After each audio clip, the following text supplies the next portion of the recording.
Tienes un accidente cerebrovascular en tu reanimador que está en ventana. ¿Está en ventana realmente? ¿Sabes cuál es la ventana terapéutica? ¿Sabes cuáles son todas tus opciones de terapia? En este siguiente capítulo tenemos un invitado de primer nivel para resolver todas las dudas que tengas con respecto a este tema. No te lo pierdas.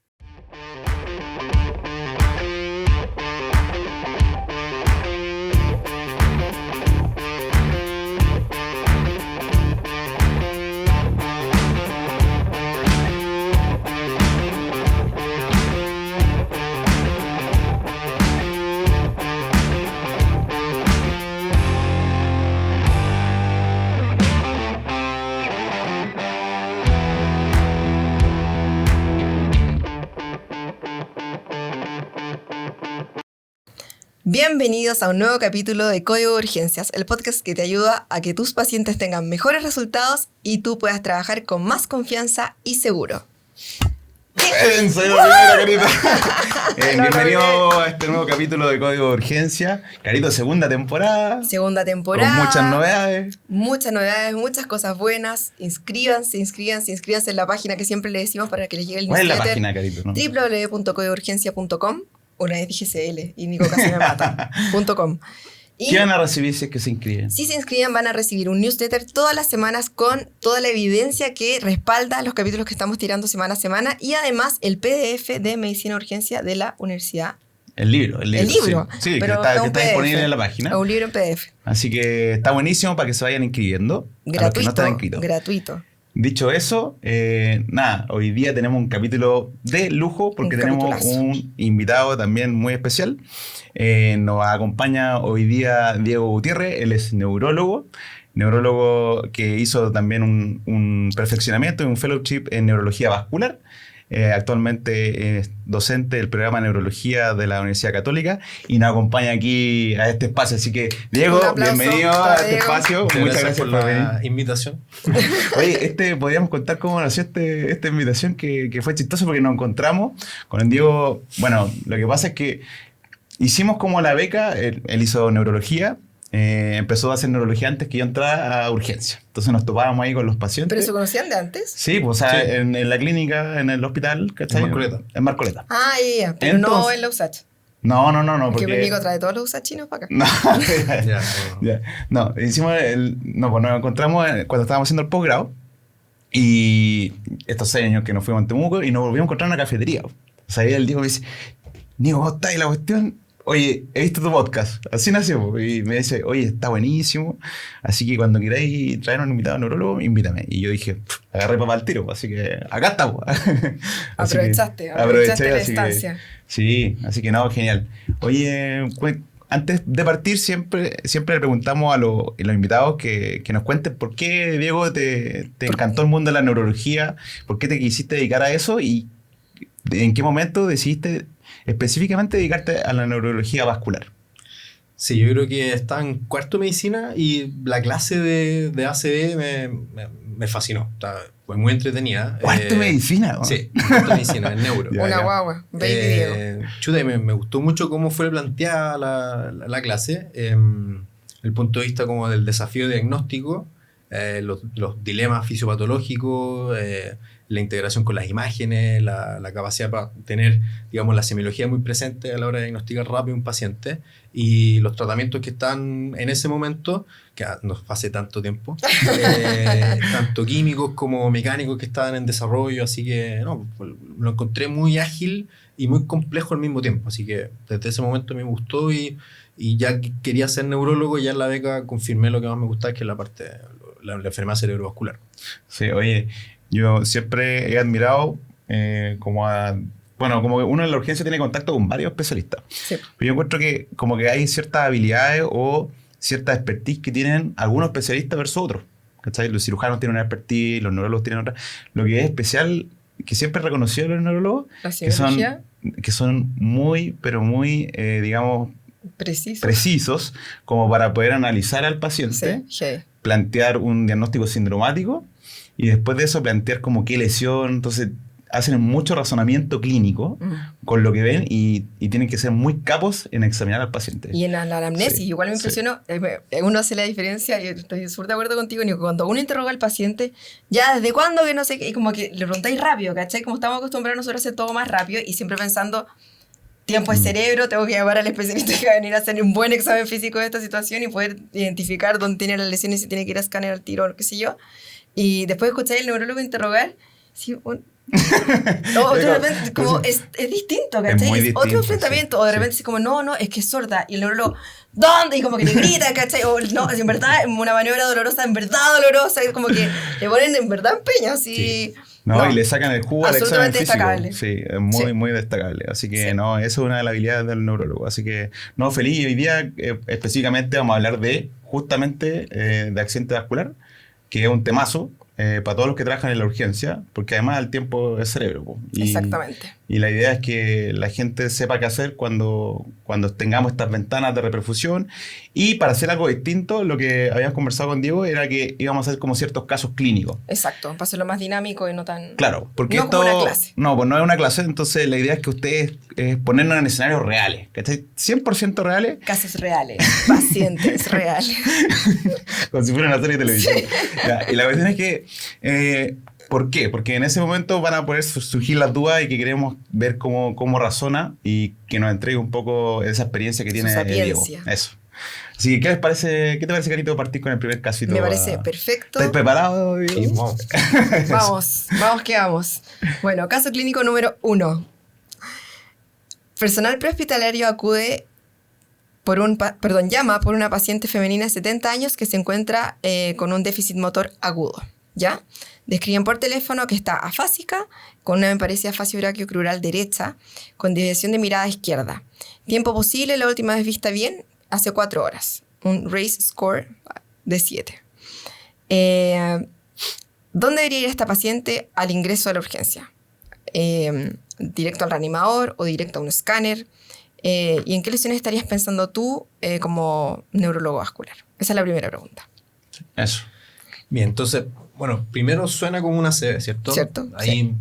¿Verdad? Tenemos 3 claves generales para poder sospechar cualquier tipo de ACV en la presentación aguda, ¿cierto? Que sea un déficit neurológico, es decir, el paciente pierde función neurológica, es decir, hay detención del lenguaje o afasia, hay paresia, hay hipoestesia, hay déficit de campo, hay problemas del habla o pronunciamientos de palabra. En segundo lugar, este déficit es de inicio brusco, instalación súbita. Y en tercer lugar es focal, es decir, afecta un lado del cuerpo habitualmente porque estamos pensando en una lesión que está estructuralmente situada en un lugar en el encéfalo, ya sea en el cerebro o en el troncoencéfalo. Así que sea un síntoma negativo, una distribución anatómica focal y que la instalación sea súbita, eso ya es 3 de 3 para comenzar a sospechar una ACV. Una ACV, perfecto. Súper. Sí. Y en este caso, Diego, por ejemplo, que tenemos esta sospecha, imagínate que vienen del prehospitalario, ha habido mucha discusión, por ejemplo, si estos pacientes debiesen ingresar al tiro al reanimador o si el personal prehospitalario, por ejemplo, no sé si hay escuchado alguna experiencia de algunos hospitales que de hecho los pacientes pasan por escáner antes de llegar a la urgencia, así como incluso en la ambulancia o en algunas ocasiones como que pasan al escáner y ingresan al reanimador. No sé cuál sería, como tú pensáis que sería el escenario ideal para ti, por ejemplo. Sí, para mí el escenario ideal es el que está mejor organizado, sin improvisar, digamos, y sin que todos los actores involucrados sepan qué hacer. Entonces hay varias opciones, las que están descritas y en otros centros se hacen. Por ejemplo, está que el paciente del prehospitalario vaya directo a la sala de angiografía. Un paciente como este. Wow. Cacha. Del prehospitalario a la angiografía. O lo otro es ir a buscarlo con una ambulancia, que es una ambulancia que son las Mobile Stroke Unit, que son ambulancias con escáner y posibilidad de trombolisis. Entonces puedes hacer el diagnóstico. ¿En la ambulancia? Sí. Puedes hacer el diagnóstico imaginológico y tratar específicamente al paciente, o si una hemorragia incluso comenzar las primeras medidas, por ejemplo, como disminuir la presión arterial. Lo otro, claro, como una cosa media intermedia, que el paciente del prehospitalario vaya a la sala de escáner. Pero lo habitual es que del prehospitalario vaya al reanimador. Y si eso para todo el equipo es lo más organizado posible, a mi modo de ver es eso lo que hay que optimizar los tiempos de lo que nosotros ya sabemos hacer bien. Perfecto.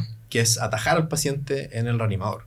Y para eso lo esencial es la prenotificación. Más que idear un plan maestro como para que el paciente llegue al angiógrafo, yo creo que la prenotificación es lo esencial. Es decir, que de la ambulancia del SAMU o de otro sistema prehospitalario de rescate, notifique al centro donde más probablemente le pueden ofrecer más tratamientos, y todo el equipo, tanto de neurología como de urgencia, esté esperando al paciente. Sí. Eso yo creo que es lo más importante. Con respecto a eso que estás diciendo, yo creo que no sé si te pasa a ti, Nico, pero a nosotros por lo menos en el Sotero nos pasa bastante que recibimos llamadas de otros centros, qué sé yo, SAPU y qué sé yo, en que te hablan de pacientes que están con déficit neurológico, y yo debo hacer un mea culpa de que en general siempre dudo de esas llamadas, mucho más que cualquier otra llamada. Cuando dicen, no, la paciente parece que no habla, parece que no sé qué, porque muchas veces esos pacientes que supuestamente tienen déficit neurológico llegan con un shock séptico, ponte tú, y la paciente en verdad está comprometida con conciencia por algo metabólico, algo infeccioso, nada que ver con lo neurológico. Y yo creo que que atroz, pero yo creo que yo nunca he llamado al neurólogo para avisarle por un paciente que me hablan, que me describen como con un déficit, porque como sobre la marcha me he dado cuenta que la mayoría no tiene, o sea, no sé si hay alguno que llegue... Ya llegan directamente al hospital. A nosotros nos pasa más, por ejemplo, en regiones, que efectivamente llega al prehospitalario y el prehospitalario te llama para contarte que viene el paciente así, o muchas veces viene de otro hospital y te cuentan más o menos así. Entonces ya están evaluados por un hospital, ¿cachai? Por un médico que ya hizo, tú piensas que ya hizo ese razonamiento, o el prehospitalario notificó inmediatamente que esto era muy agudo, como en este caso, y como que no había muchas dudas de que había un déficit neurológico agudo. Ahora, yo sí rescato lo que dice Diego, y esto es como un concepto súper importante, incluso en lo que hemos conversado en otros capítulos, de la zona cero, porque como que la atención no parte en el momento que llega, sino que parte de antes, de la organización previa. Entonces, lo que él así como recalca acá, creo que es súper valioso para que la gente tenga ese concepto. Obviamente también haciendo un poquito de un razonamiento clínico mínimo de la persona que está viendo al paciente, que el contexto clínico no sea otra cosa, ¿cachai? Como en el caso que tú decís, que el paciente esté comprometido con conciencia por otra cosa y esté con los signos vitales todo alterados, porque probablemente eso obedece a algo más sistémico que algo más focal. Ahora, claro, pues yo creo que... Pero dejar eso en claro está súper bien. Ya, pasamos a la segunda pregunta entonces con respecto al caso. ¿Qué cosas... Bueno, igual como que la semi-respondiste. ¿Qué cosas de la historia y el examen físico son muy importantes en la evaluación del especialista? ¿Alguna escala que tú uses que te parezca como interesante que la reforcemos, digamos? Sí, yo creo que la pesquisa semiológica inicial del concepto de negativo, brusco y focal. Perfecto. Para sospechar un ACV, incluso eso se puede hacer por teléfono, ¿no? Con el contacto del prehospitalario. Lo otro es valorar ya, digamos, en el examen físico. Hay diversas escalas que cumplen diversos propósitos, pero yo creo que uno tiene que hacerse una idea si el paciente está con un déficit discapacitante. Perfecto. Porque el paciente puede tener 1 hora de evolución de un poco de disartria y parestesia en el hemicuerpo izquierdo. Claro. Y eso, la gran mayoría de los casos, no va a impedir que el paciente se desarrolle o desenvuelva su vida de forma normal. Claro. Entonces, ese no va a ser un déficit discapacitante. Puede ser discapacitante en los minutos o en la hora siguiente, pero en ese momento no parece discapacitante y no tiene indicación de ninguna terapia de reperfusión. Perfecto. Sí, digamos, pensando en ACV isquémico. Si es no discapacitante, es mucho menos probable que sea una hemorragia y que haya que hacer medidas hemodinámicas, digamos, más precoces o más específicas. Así que yo creo que de parte del examen físico de la escala es el tema si digamos, el déficit que estamos presenciando es discapacitante e impide un funcionamiento, digamos, o buena calidad de vida para el paciente. Eso es bien variable y las definiciones no son tan, digamos, específicas. Claro. Tiempo atrás, la definición para trombolizar era con un NH de más de 4, pero eso ya se despojó de cualquier guía clínica y no hay ningún número que te diga qué paciente vaya a trombolisis intravenosa, por ejemplo, y quién no. Y lo otro es la funcionalidad del paciente, la funcionalidad previa. Ahí tenemos la escala de Rankin, por ejemplo, pero uno se puede hacer una idea con preguntas básicas. Si el paciente necesita alguna ayuda para hacer alguna tarea, digamos, básica de su día a día. Por ejemplo, vestirse, bañarse, ir al baño, alimentarse, manejar dinero incluso o desplazarse. Y si el paciente no presenta ninguna ayuda para eso, el paciente es totalmente independiente. Y ese paciente es muy atractivo desde el punto de vista de terapia de reperfusión y bueno, de cualquier terapia en verdad, tratarlo full. Claro. Y yo creo que funcionalidad, en la escala podemos usar la escala de Rankin, modificada, y severidad del síntoma. Podemos usar varias, el NIH, un mismo RACE, pero identificar si el déficit es discapacitante. Claro, eso es como fácil en el fondo, como algo más como buenísimo. Sí. Oye, yo encuentro súper interesante lo que dijo el Diego de que hoy día ya se ha despojado un poco de eso de los números del NIH. Que ahora se toma más que nada en cuenta como el que el síntoma sea como discapacitante, porque yo me acuerdo que escuchaba antes, oye, pero no, le da un NIH más, se le va a dar 3, no pasa nada aquí. Sí. O por ejemplo, el otro extremo, que sea como sobre algún número, ¿te hace pensar en como que hay alguna contraindicación? No, tampoco. No, o sea, mira, hay algunos protocolos que también se dejó de lado eso. Por ejemplo, estas famosas como criterios muy, muy específicos para trombolisis intravenosa entre 3 a 4 horas y media. Eso del paciente con infarto previo y diabetes, o el paciente de más de 80 años entre 3 a 4 horas y media. Sí. Eso ya está bien homogéneamente claro, que pacientes entre 0 a 4 horas y media tienen un beneficio que en magnitudes, mientras antes es mejor. Pero en grupos, digamos, específicos, ya sea epidemiológico o por antecedentes o por ciertas escalas, es más o menos similar. Perfecto. Vale. Entonces no vamos a dejar de trombolizar un paciente que lleva 3 horas y media, que claro, es diabético y tuvo un infarto hace 10 años, infarto cerebral hace 10 años. Ese paciente va incluido. Perfecto. ¿Ya? Sí. Buenísimo, era una de las preguntas que te íbamos a hacer, de hecho. ¿Qué pasa con esos candidatos entre 3 y 4,5 horas? Sí. No, se tratan igual, en términos de trombolisis intravenosa, se tratan igual que están dentro del grupo de menos de 4 horas y media. Y listo. Ahora, Sí, perfecto. Si el paciente ya está con, digamos, es una persona muy dependiente, la escala de ranking es muy mala, eso igual, por ejemplo, es una de las cosas que toman en consideración también para poder iniciar la trombolisis. También, porque, a ver, una cosa es que los pacientes cumplan los criterios a la perfección de los ensayos clínicos randomizados que clarificaron o otorgaron el beneficio de las distintas terapias. Claro. Entonces, si el paciente es un ranking 3 o casi 4, claro, el paciente tiene 85 años, no es un paciente de trial o no es un paciente de ensayo clínico, entonces no sabemos exactamente si la terapia que estoy ofreciendo le va a otorgar más beneficio que riesgo. Claro. Pero eso hay que tomarlo con criterio y por eso esto, digamos, no es, digamos... Blanco-negro. No es blanco-negro. No es blanco-negro, no es una cosa numérica, no es aritmética. Y yo creo que me imagino que en tu práctica te debe pasar que tampoco hay muchas cosas que en la guía clínica no están puestas, y que tú tenés que tomar la decisión según lo que... Según tu gestalt. Según tu impresión, tu expertise, y todos estos factores entran a la juguera. Sí. Oye, Diego, y en este caso en particular del paciente... como conversamos, ¿hay algo en el examen físico que tú siempre buscáis como algunas recomendaciones a los médicos? Sobre todo cuando, por ejemplo, porque nombraste eso de los síntomas negativos. Por ejemplo, quizás diferenciar qué sería un síntoma positivo, por ejemplo, para que los médicos no confundan. Sobre todo porque en el prehospitalario nos pasa que de repente ellos confunden déficit agudos como no están claros o se confunden harto. Entonces, eso es lo primero. Y lo segundo, cuando ya tengamos este paciente... en el escenario que te contamos, ¿tú qué imágenes le pedís como al ingreso? ¿Le pedís solo un escáner con contraste, esas cosas?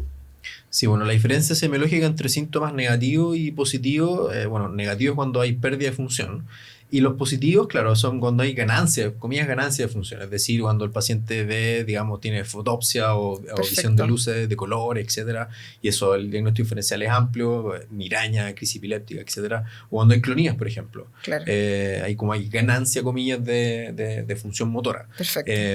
Entonces eso, o palilalia, que el paciente se queda, digamos, repitiendo una sílaba o una palabra, eso también se podría interpretar didácticamente como ganancia de función.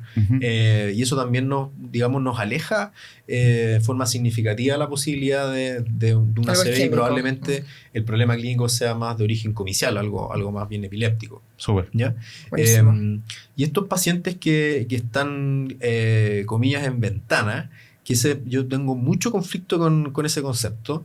En general, mientras más precoz el paciente llega o con menos horas el paciente se presenta a la urgencia, vamos a necesitar menos información para poder tratar a ese paciente. Eso como en general. Perfecto. Y el conflicto que yo tengo con la ventana cuando me presentan pacientes en la urgencia y yo les digo, oye, ¿por qué no activaste el código ACV o el código stroke? No, porque no está en ventana. Entonces, mi contrapregunta...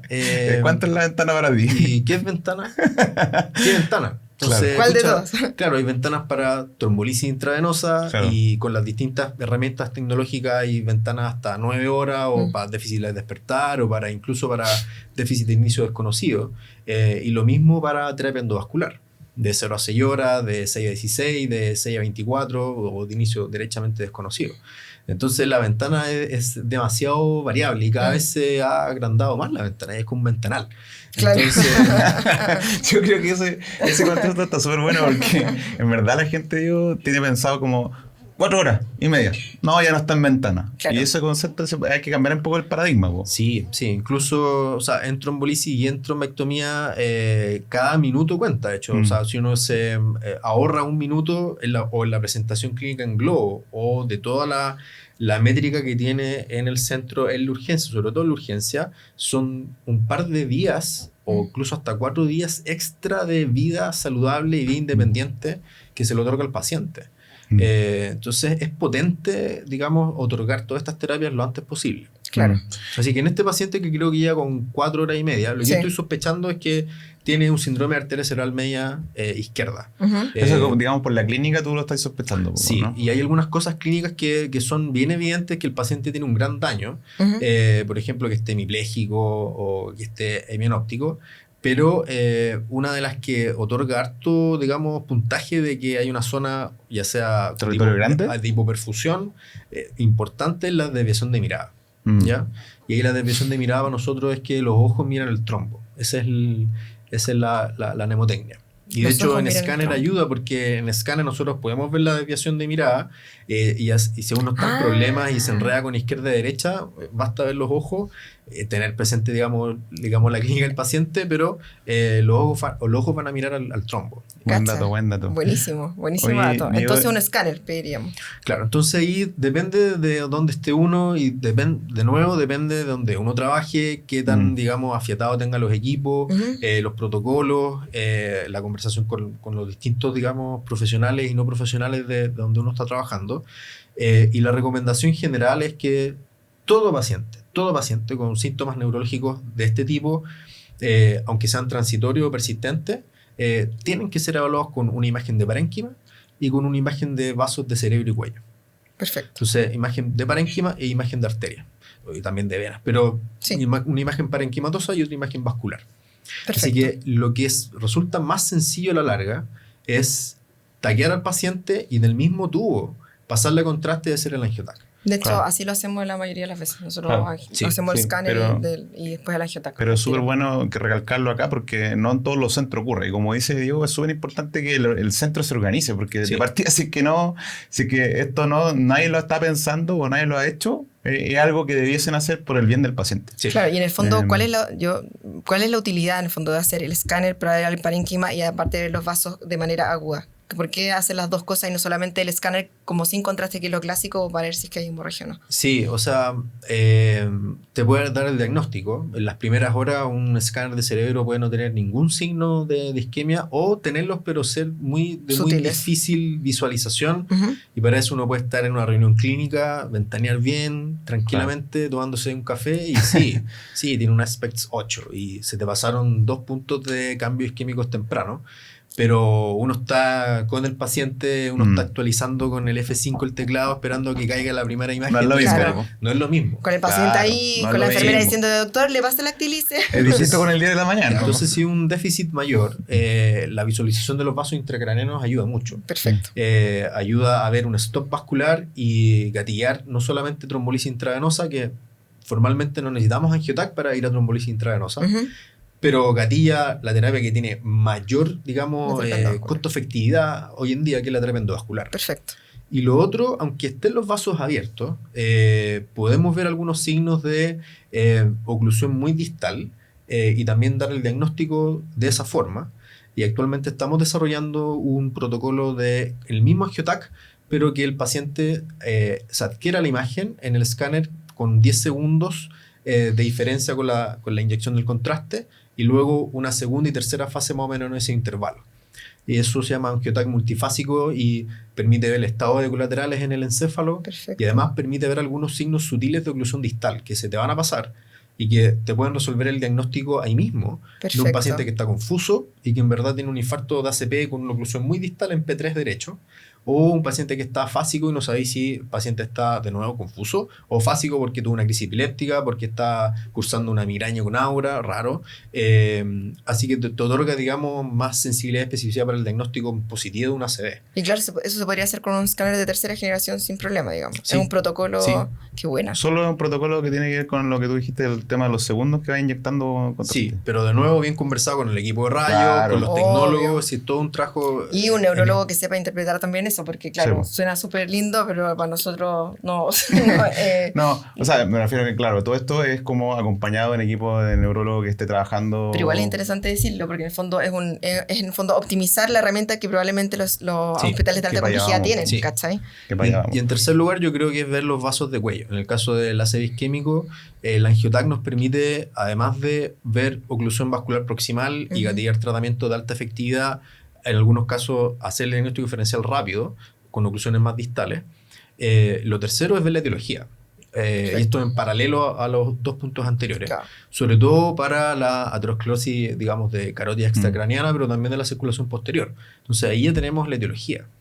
Y eso con el electrocardiograma de entrada. ¿Pensando en algo embólico, dices tú? Claro, o sea, que esté la etiología ahí y el paciente tenga más riesgo de recurrencia. Perfecto. Vas a tener que precoz o hiperprecoz, y vas a tener que tener más cuidado hemodinámico en tu box de urgencia, volemizarlo bien porque tiene una arteria tapada intra o extracraniana.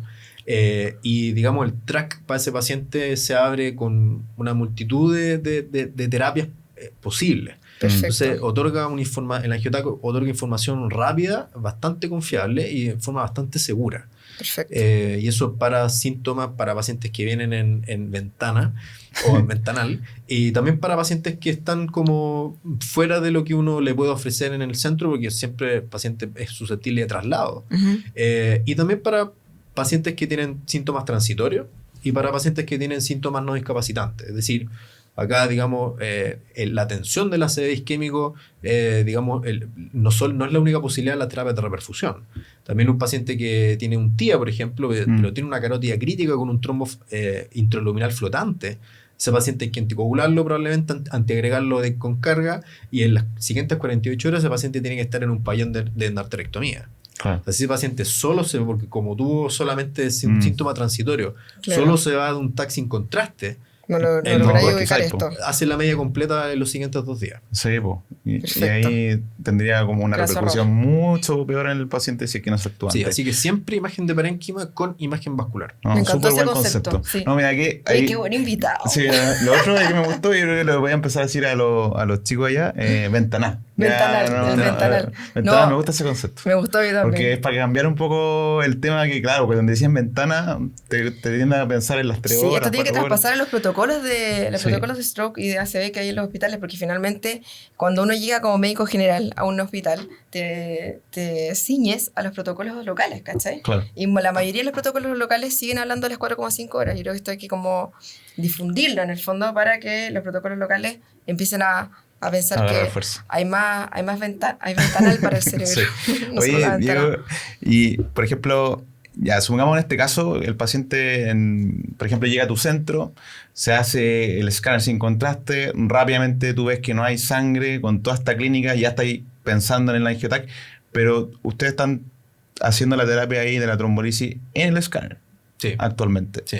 Mi pregunta es, en ese momento, ¿cuál sería, por ejemplo, necesitas algún examen? Porque muchas veces la gente piensa que necesita exámenes como para tomar esa decisión. Y lo otro, que ha habido un poco una discusión, si es que, porque históricamente el medicamento con el cual se ha trombolizado es el alteplase, ¿cierto? Sí. Pero yo he visto un poco en la guía ahora que también hablan del tenecteplase. Yo no sé qué estás ocupando en tu centro y no sé qué opinas tú de esa elección entre las dos terapias en los mismos medicamentos.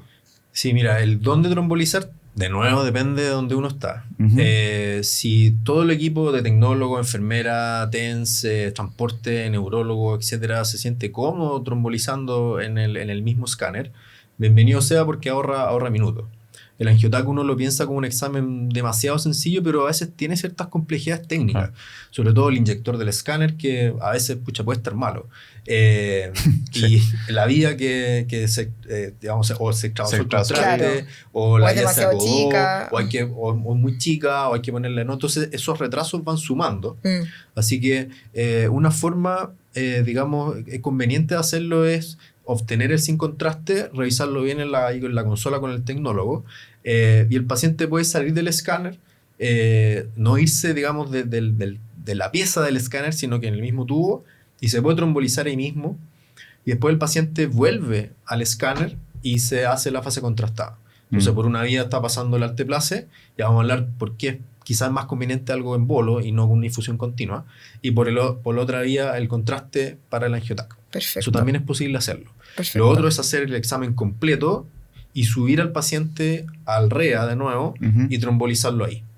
También es posible hacerlo. Claro. Perfecto. Ambas opciones son válidas, depende de cómo esté organizado el centro. Yo creo que cada una tiene sus pros y contras. Yo creo que lo más importante es hacerlo lo antes posible en forma segura. Perfecto. No solo lo antes posible. ¿Y qué exámenes necesitaríamos? ¿Alguno? Sí, en general necesitamos solamente un hemoglucotest, el control de los signos vitales con el que entra el paciente, y nada más. Eso en general. Ahora hay algunas poblaciones específicas que conviene tener algunos exámenes antes de pensar en otorgarle terapias con trombolisis intravenosa. Por ejemplo, pacientes que han estado en quimioterapia y uno sospecha que pueden tener plaquetopenia, o pacientes que, no sé, pues se recién se dializó y sellaron el sistema con heparina, entonces el TTP está un poco prolongado, y etcétera. Y uno no hay que esperar los exámenes para la trombolisis intravenosa en general, pero estos grupos, digamos, se benefician de repente de ser un poquito más cautos. Pero son súper específicos, no es como la mayoría. No, son bien específicos, y el hemogluco, más que nada, también es para sacarse un poco digamos, los mimics de la hipoglicemia, y controlar la glicemia desde ya en un paciente que probablemente tiene más riesgo de sangrado ya solo por el hecho de que está hiperglicémico, pero no lo va a contraindicar, sino que es como la presión arterial. Se puede digamos, controlar. Exacto. Para que el paciente de forma segura vaya a la terapia de reperfusión. Claro. Bacán. Oye, y los trombolíticos. Eso, los trombolíticos. Sí, mira, ya está súper claro que tenecteplase es al menos no inferior que alteplase. Claro. Está en términos de seguridad y de efectividad. Bien controvertido quién recanaliza o tromboliza mejor. Probablemente sean bien similares. Pero el tenecteplase tiene una serie de ventajas farmacocinéticas y también farmacodinámicas. O sea, se administra solo en bolo de 5 segundos, a diferencia del alteplase, que hay que administrar un bolo de 1 minuto y después la otra infusión dentro de los siguientes 59 minutos. Entonces es 1 hora con bomba de infusión. Sí, entonces eso entorpece los traslados, porque la ambulancia muchas veces no permite que el paciente vaya con un trombolítico intravenoso pasando. Así que ese paciente va a tener que esperar sí o sí 1 hora y no va a permitir movilizarlo quizás a otro hospital para continuar con las terapias. Y lo otro es que a veces hay demoras entre el bolo y el inicio de la infusión continua. Entonces se ha visto que si nos demoramos 5 minutos o más entre el bolo y el inicio de la infusión continua, al menos el 50% de los niveles plasmáticos van a caer. Entonces, alteplase, como la vía media es muy corta, necesitas un bolo, pero inmediatamente a continuación la infusión continua. Eso con TNK o con tenecteplase te lo ahorras. Claro. Sí, eso que a mí siempre me llama la atención. ¿Por qué? Porque en el mundo del infarto por miocardio y la reperfusión ya estaba un poco claro eso, de que porque también salieron como, hace mucho tiempo se ocupó también la estreptoquinasa, que eso ya no se ocupa, ¿cachai?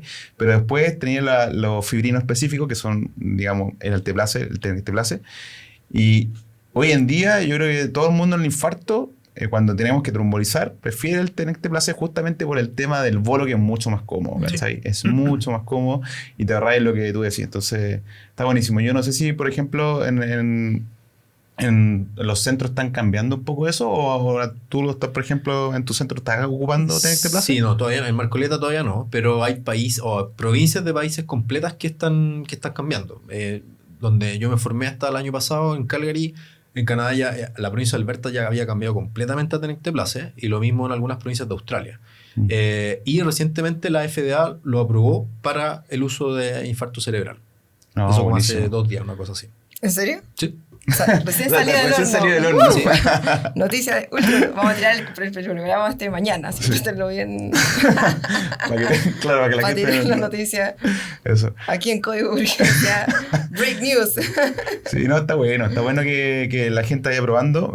Yo creo que ese trombolítico en especial tiene esa ventaja, así que buenísimo. Buenísimo. Oye, y siguiendo avanzando en el caso, bueno, ya nos respondió un poco del tema de la hora. Sí, Que que teníamos, entre 3 y 4,5 horas. Sí, en que fondo, había no... Sí, no. Los viejitos, los diabéticos, todos, vengan todos para vengan acá. todos. No todos hay serán no, abrazados por todos este serán ventanal abrazados. de trombolisis. A todos les puede llegar luz de este ventanal. Claro. Sí, independiente de la edad y la condición, Exacto. súper. Siguiente Oye, pregunta, entonces...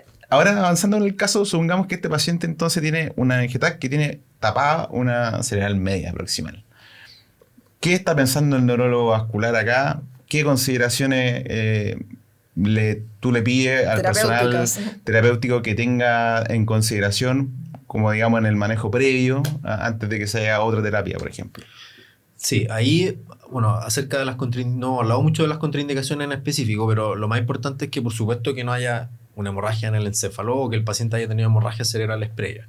El resto de las contraindicaciones son más bien relativas, las seguimos casi al pie de la letra según la guía de la baja, pero son más bien relativas. Las funciones Y arteriales, trauma. Claro. Y la otra contraindicación bien importante son pacientes que tienen una hipodensidad en el cerebro evidente y extensa, ¿ya? O sea, que esté todo muy negro el escáner, ¿ya? Yeah. Y eso a veces, claro, hay dos situaciones ahí. Uno, pucha, si me dijeron que se trombolizaba con menos de 4 horas y media. Este paciente tiene 4 horas y ya tiene, además de tener un aspect que es muy bajo, es decir, en extensión, hay del territorio cerebral media hay muchos cambios isquémicos, pero además estos cambios isquémicos se ven profundos y se ven avanzados. Entonces hay dos opciones para poder interpretar esa información. Uno es que la hora no está correcta.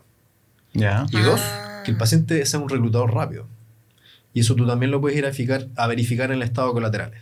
Entonces, lo que uno le pide ya hablamos del paciente, ¿cierto? De la funcionalidad y de ciertas contraindicaciones, pero lo que uno le pide al escáner también es que de los cambios isquémicos, ojalá que no sean avanzados, porque ahí el riesgo de hemorragia aumenta y el riesgo de que la terapia sea inútil también. Yeah. Así que se le pide eso.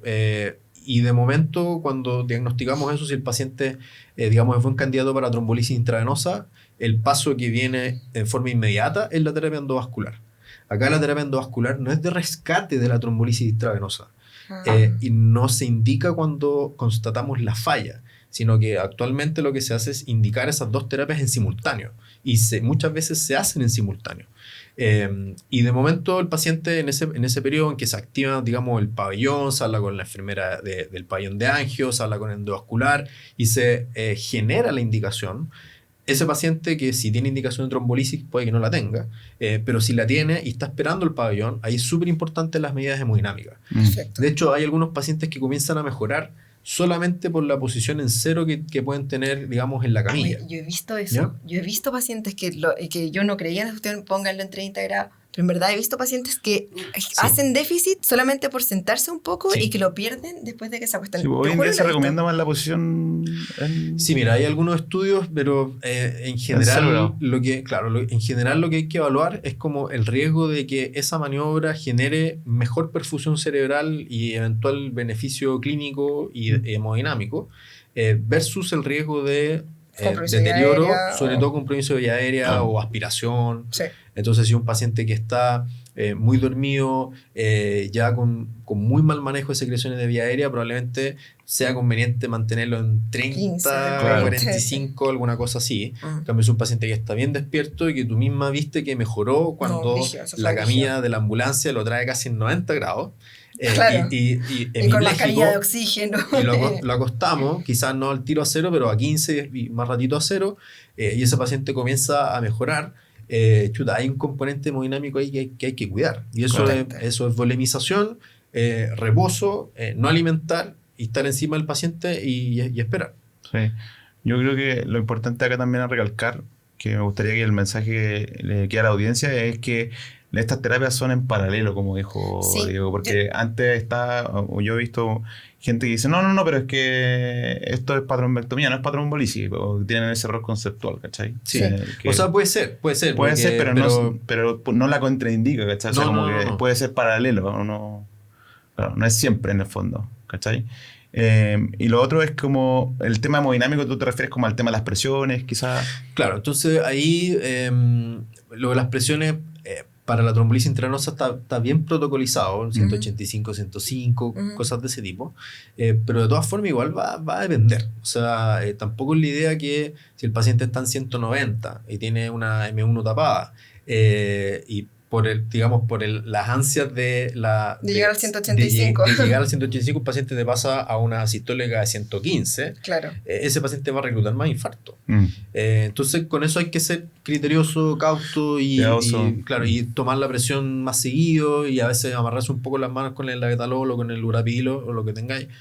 Tratar de amarrarse un poco las manos si es que la presión está cerca de eso. Y tú sabes o evidenciaste que hay un componente hemodinámico en su infarto cerebral. Oye, estos pacientes que tú, esta terapia, endovascular y todo, ¿te gusta que todos vayan con línea arterial? ¿No te gusta que vayan con línea arterial? Depende. Yo creo que todo lo que signifique optimizar en tiempo las terapias, bienvenido sea. La línea arterial, yo no sé, en ACV isquémico quizá no le veo mucha utilidad. Probablemente en una hemorragia cerebral, un paciente muy hipertenso, quizás ayude a titular fármacos que uno va a querer pasar en bomba y difusión continua. Pero también, es más tiempo, se pierde un poco la monitorización. Claro. El procedimiento a veces, probablemente para ustedes sea súper sencillo hacer, poner una línea en un paciente que está muy hipertenso, o en cualquier paciente, en verdad, pero eso no se replica en todos los centros, hay distintos niveles de expertise, entonces no es un requisito, no va a ser un requisito, con manguito yo creo que es suficiente. Perfecto. Eso yo creo que el concepto también es que también pasa que muchas veces la gente se entrampa en, no, es que no se puede ir sin una monitorización adecuada, y de repente se pierde tiempo, ¿cachai? Y yo creo que también está bueno recalcar que, oye, basta de repente con un... Mira, con un buen manguito. Yo creo que, por ejemplo, esto, sacando un poco este tema, es distinto cuando tenés un paciente que estáis controlando las presiones que están hacia arriba a un paciente que está hipotenso con droga vasoactiva, que es distinto al escenario, ¿cachai? Ahí probablemente si tú quieres tener una monitorización más... Porque ni el manguito te está resultando, ¿cachai? Claro, pero en este caso, ¿cachai? Probablemente el manguito puede bastar. 190, tampoco es tanta la diferencia, y si está muy, muy hipertenso lo vamos a poder pesquisar con el manguito igual. Entonces ahí vamos a tener que ser más agresivos. Oye, buenísimo caso, porque yo creo, mira, yo hasta el momento estoy entretenidísimo. Yo también. Porque aparte uno aprende cosas del especialista. Sí.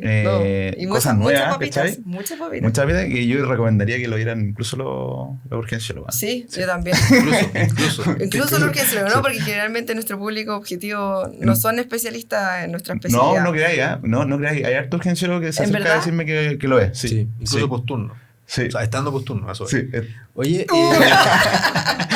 no, sí, posturno es un podcast amigo. Sí, vamos, no hay problema con nombrarlo, sí. Oye, saludos a Mikel Urquiza. De las cosas que yo estando en el box de urgencia y tratando de que el paciente vaya a escáner rápido, de las cosas que me ha pasado es el despegue del paciente del box al pasillo para que se vaya en su camilla al escáner. Perfecto. Y de las dificultades que he visto es que el paciente le comienzan a hacer un electrocardiograma.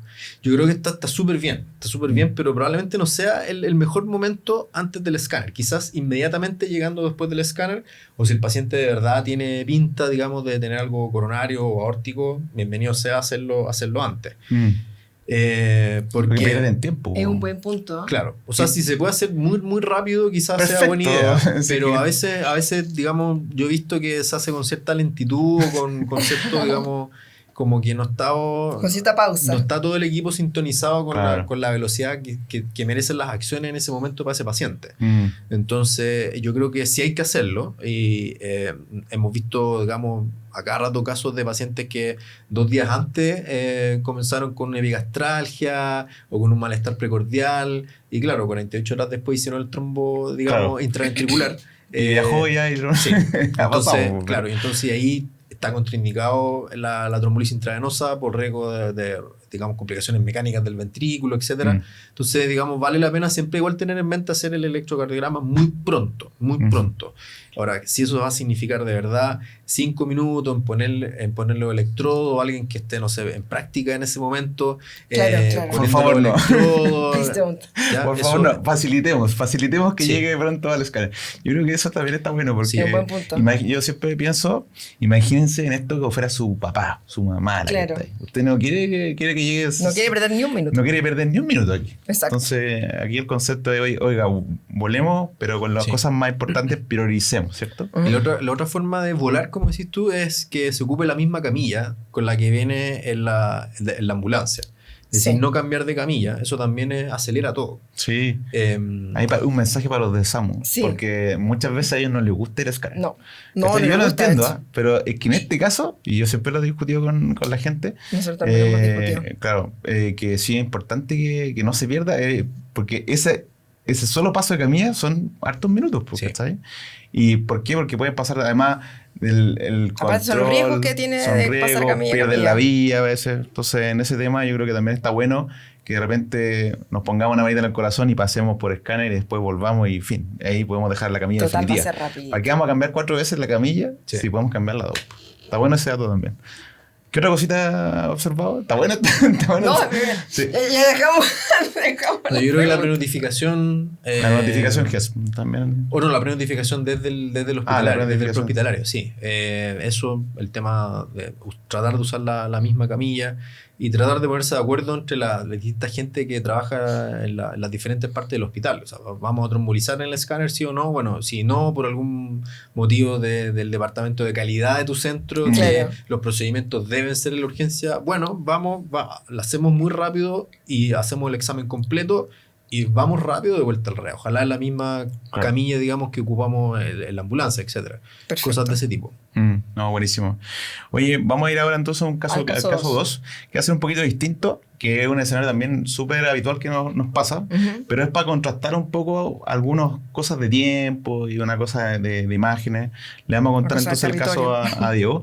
Entonces, mira, este es un paciente de 60 años, ¿ya? Que despertó ahora a las 6:30 de la mañana. Tiene un poquito de náusea, está mareado y un poco de dolor de cabeza y empieza con una parestesia en el lado izquierdo, en el labio izquierdo. Entonces, a las 8:30 decide llegar a la urgencia, donde se evalúa y destaca que además tiene una ptosis del ojo izquierdo. Tiene una parálisis de la mirada medial derecha y una dismetría en la extremidad superior derecha. Entonces, durante la evaluación a la espera, el personal, para bajar a TAC, desarrolla además una paresia facial derecha leve que no se observó al ingreso. ¿Ya? Entonces, en este escenario, Diego, ¿tú en qué lesiones estás pensando con esta clínica más o menos que te estoy contando?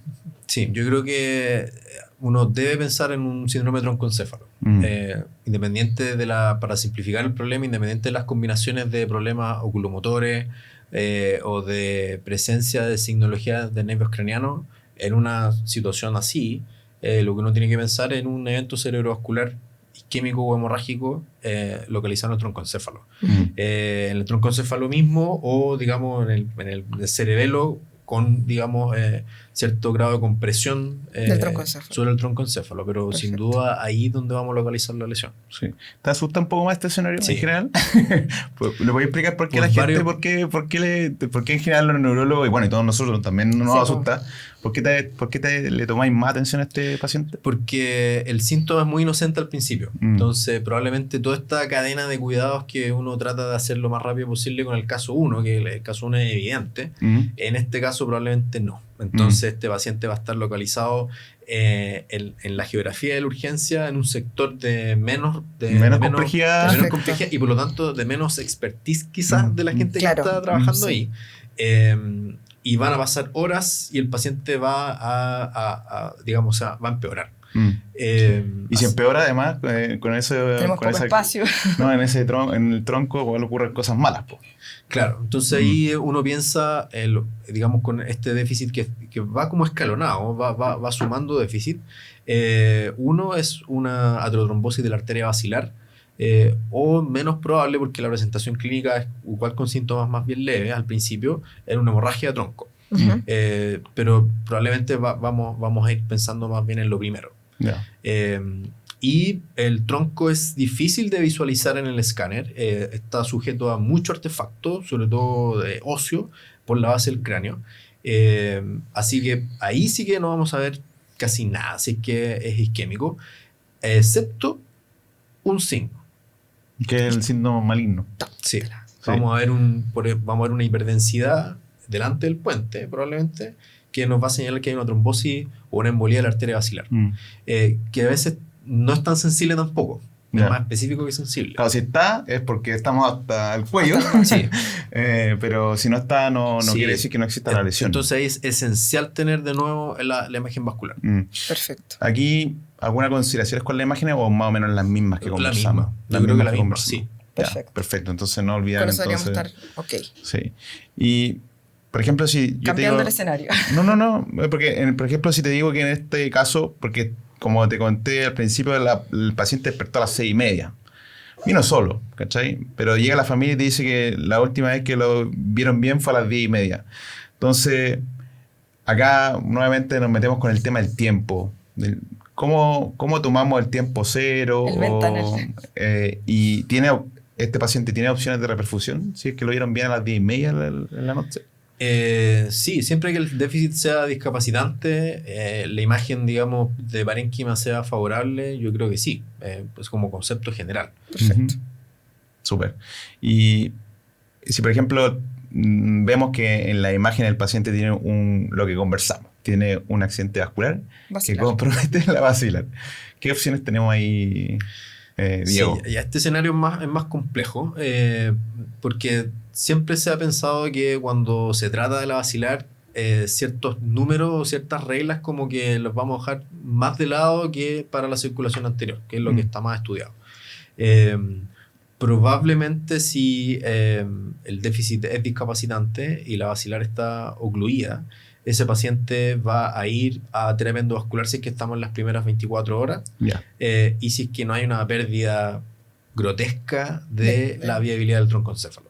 Ya. Y eso, digamos, hay ensayos que lo hicieron con escáner o con resonancia magnética, pero en general si uno en el escáner ve, digamos, un buen escáner ve viabilidad de tronco con una basilar ocluida en un paciente funcional, prácticamente independiente del tiempo de evolución, ese paciente va a ir a terapia endovascular. Va a discutirle si va a trombolisis intravenosa fuera de 4 horas y media con una basilar ocluida. Y eso es más ahí discutible, y ahí pero eso es más caso a caso. Pero el endovascular está en duda o no está en duda. No está en duda ahí. Ya. No está en duda ahí. De repente la comunicación con el endovascular va a ser chuta, y estáis seguro que el tronco no está Tapado. no está todo infartado. Ah, Y ahí, claro. y ahí para evitar, digamos, un procedimiento fútil, y ahí habitualmente uno se vale de la clínica, obviamente, y de cierta forma, de todas formas, hay imágenes que ven mucho mejor el parénquima, como la resonancia magnética. Claro. Pero aún así la enfermedad de la oclusión basilar es tan mala, con una mortalidad sobre el 80%, si es que no hacemos nada, Claro. que habitualmente entramos. Sí. Es mejor darle Como que es la opción que tienen, ¿no? Pues no, Claro. no, digamos, eso o los 80% que le haya mal. Claro. No, es malo el escenario, es malo. Sí, es muy malo, es muy malo. Sí. Sí, además las dificultades técnicas, porque si el caso va progresando y la basilar está ocluida, probablemente la naturaleza de la enfermedad sea bien aterotrombótica con una enfermedad local en la basilar. Y eso significa mucha aterosclerosis, muchas veces cálcica, con unas vertebrales también enfermas, y el acceso para el neurointervencional también va a ser bien difícil. Claro, porque está lleno, está todo... Claro. Tiene un perfil evolutivo más de algo aterotrombótico que de una enfermedad embólica. No es como un TOC de la basilar que el paciente incluso puede llegar en coma. Claro. Y de a poquito quizás empezar, gracias a las colaterales, comenzar a recuperar ciertos aspectos clínicos. Este paciente va reclutando. Entonces el paciente es muy complejo. Sí, igual es muy interesante lo que dijiste al principio, de que en el fondo son pacientes que llegan a partes de la urgencia que están como con poco expertise, y probablemente el mismo paciente, ay, como que siento una cosa rara aquí, son pacientes que van a demorarse en consultar también porque Sí. como que la sociedad en general, la gente que no sabe nada, igual sabe que si se me cae la mitad de la cara, si no puedo hablar, si se me cae el brazo, tengo que ir a la urgencia. Y puede ser un accidente vascular. Pero nadie sabe que si como que siento una cosa rara en el labio, como que se me bajó para el lado, es un accidente vascular. La gente no lo sabe, ¿cachai?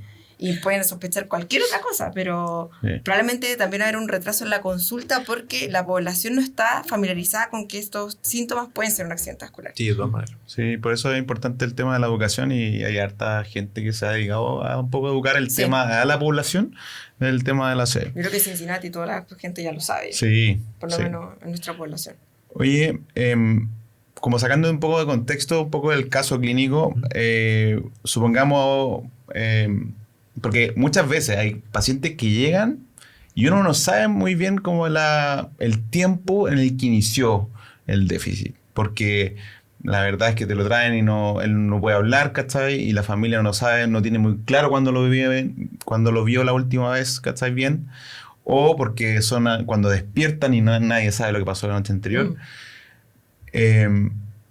¿Tenemos algunas imágenes que te pueden dar más o menos un poquito el aproximado del tiempo, Diego, actualmente? Sí, tenemos. Pero antes de eso hay algunos datos que uno casi como detective puede ir a buscar. Por ejemplo, danos los tips. Por ejemplo, un paciente que con un déficit del despertar, pero uno pregunta a la familia y la familia te dice que esa paciente siempre desayuna a las 7 de la mañana y en la cocina el desayuno está servido y el paciente está vestido.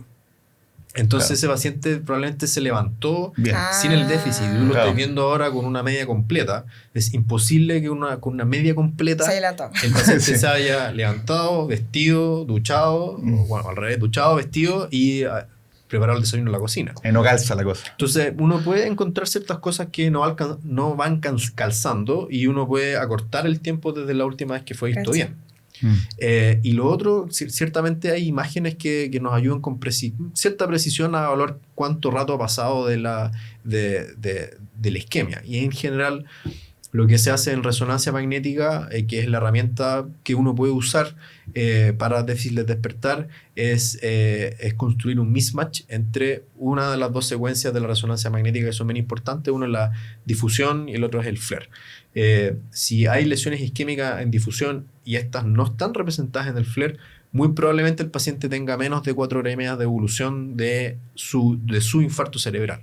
Y eso es un mismatch difusión-flare. Si ambas están, alteradas con hiperintensidad en cada una de las secuencias, probablemente el paciente tenga más de 4 horas y media. Y se construye un ensayo clínico, basado en eso, el único, para evaluar déficit de despertar con resonancia magnética. Otras formas son con perfusión, pero este timing, que está tan definido, se basa más bien en resonancia magnética y lo usamos. Lo usamos, sí. No, estupendo. Buenísimo. Oye, buenísimo. Qué buen capítulo. Sí, está bueno los tips, ¿eh? Está muy bueno. Oye, y ya, supongamos ahora tenemos, porque hay un par de escenarios que los pacientes incluso podrían terminar en cirugía, en pabellón. ¿Cuáles son estos escenarios de estos accidentes vasculares isquémicos que pudiesen terminar en ese mal escenario? ¿Y por qué? Ya, claro, esos mal escenarios para el ACV isquémico serían la cranectomía compresiva, ¿cierto? Claro. Entonces estamos hablando del infarto maligno de arteria cerebral media, pero también del infarto maligno o el infarto de comportamiento pseudotumoral del cerebelo. Y habitualmente es una indicación que no está libre de controversia, pero sabemos que mejora mortalidad y discapacidad muy severa, especialmente en el grupo etario de menores de 60 años. Cuando se indica las primeras 48 horas del déficit, inicial, y en un paciente que no esté casi, premortem, completamente herniado, con una pupila fija, con las dos pupilas fijas, boqueando y en coma, sino que la idea es hacerlo antes que ocurra eso, justamente para evitar esa situación clínica. Y la otra, tiene un poco de menos timing definido, pero sabemos que entre el día 3 al día 5 es la máxima ocurrencia del edema, de los infartos cerebelosos, sobre todo si son extensos, si comprometen más de un territorio o si son bilaterales. El riesgo de eso es la compresión del tronco, la herniación, y el paciente puede fallecer de eso. Y la estrategia que uno tiene es justamente la cranectomía de fosa posterior, y ahí variables combinaciones quirúrgicas con un drenaje puesto, con infartectomía asociada a la cranectomía. Ahí la discusión y la expertise del cirujano también son importantes. Wow. Hay algunos predictores imagenológicos, pero digamos justamente esto ocurre habitualmente en pacientes jóvenes también, que tienen menos espacio en la bóveda craneana y hacen rápidamente hipertensión intracraneana con lesiones agudas. Sí, un escenario muy Terribles. terrible, pacientes jóvenes más encima. Oye, yo creo que hemos abordado bastante. Bueno, esto da para mucho más. Diego tiene una expertise en neurología vascular, ha estudiado afuera de esto, ha salido para afuera. Entonces, por algo está es un mar de información. Por algo está la especialidad. Pero me gustaría, Diego, que ahora habláramos de lo que tú ves ahora como en el futuro. ¿Qué pensáis? ¿Dónde va a haber innovación? ¿En lo que va a pasar ahora? ¿Cachai? ¿Cuáles son las cosas que está ahí atento el neurólogo vascular hoy en día? Sí, yo creo que el futuro yo lo dividiría en dos. Uno, el futuro de nuestra situación nacional. Y lo que yo espero es que es trabajar en red. Tener un sistema de rescate de pacientes con ACV a nivel nacional, ya sea en forma presencial, ya sea en forma remota. Hay neurólogos y neuroradiólogos y neurocirujanos que se están formando en endovascular en otros países, con digamos, iniciativas desde la salud pública, para atender mejor a estos pacientes. Hay unidades de ACV que se están, digamos, formando en los hospitales a lo largo de nuestro país. Hay cada vez más neurólogos en entrenamiento. Así que yo creo que es consolidar, digamos, un manejo excelente con los recursos que tenemos disponibles para la ACV en nuestro país. Perfecto. Y de las cosas como de innovación, yo creo que la innovación viene, de hecho, en el mundo prehospitalario y de la mano con la neuroprotección, especialmente para el ACV isquémico.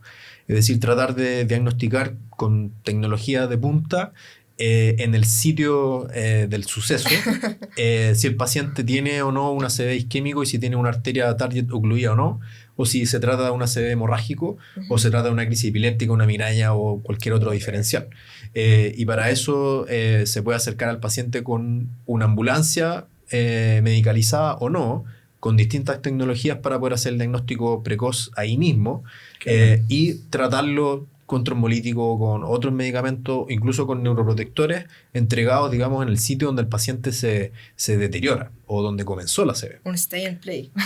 Sí, entonces, ¿te ha tocado ver eso, no? No. Así personalmente no. Ensayos de eso sí, pero como no hay estado en países como que hagan... Hay colegas que han estado en provincias de Canadá arriba de ambulancias de ACV, donde hay escáner instalado.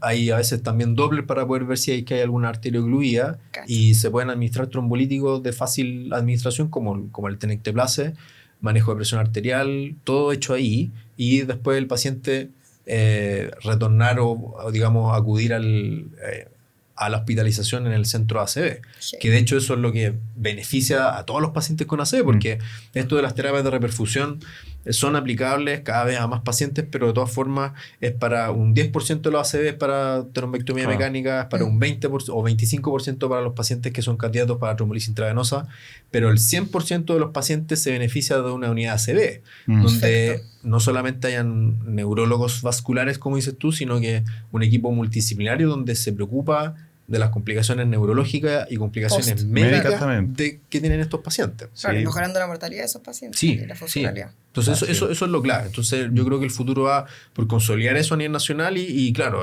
yo creo que la tecnología para un diagnóstico hiperprecoz y poder administrar terapias de neuroprotección también hiperprecoz, yo creo que por ahí va el futuro cercano. Así que ya lo sabes tú, interno alumno que estás viendo si quieres ser neurólogo, vas a tener pega, vas a tener harta pega y harto para innovar. Si no, ya saben, hablen con Diego para que les cuente. Sí, no, excelente. Así que no, buenísimo, Diego. Oye, yo creo que estamos con las preguntas, que Sí. ha sido buenísimo. Muy Espero bueno. que a la gente le haya gustado tanto como nosotros con la Caro. Sí, yo estaba que Te notaba, agradezco, sí. Diego, porque Apuntes. aprendí harto también. Y eso es lo que uno Sí. agradece de estos Sí, espacios, que de uno tiene la instancias. oportunidad, ¿cachai? De poder compartir con un colega, y que además, como compartimos en otras instancias, como Claro. en la formación, y ahora poder tenerlo invitado es un placer. Así Un que lujo. gracias, Diego, por venir. No, gracias y a esperamos a ver si es que te animáis a venir en otra ocasión. Para hemorragia cerebral. Ya, Encantado. po, listo. Me Así parece. que muchas gracias. Buenísimo. Y ya saben entonces toda la comunidad. Recuerde suscribirse a nuestra página. Y no te pierdas el siguiente capítulo de tu podcast favorito, ¿por cierto? No se lo pierdan. Así que nos vemos pronto en el próximo capítulo de tu podcast favorito. Código de urgencia.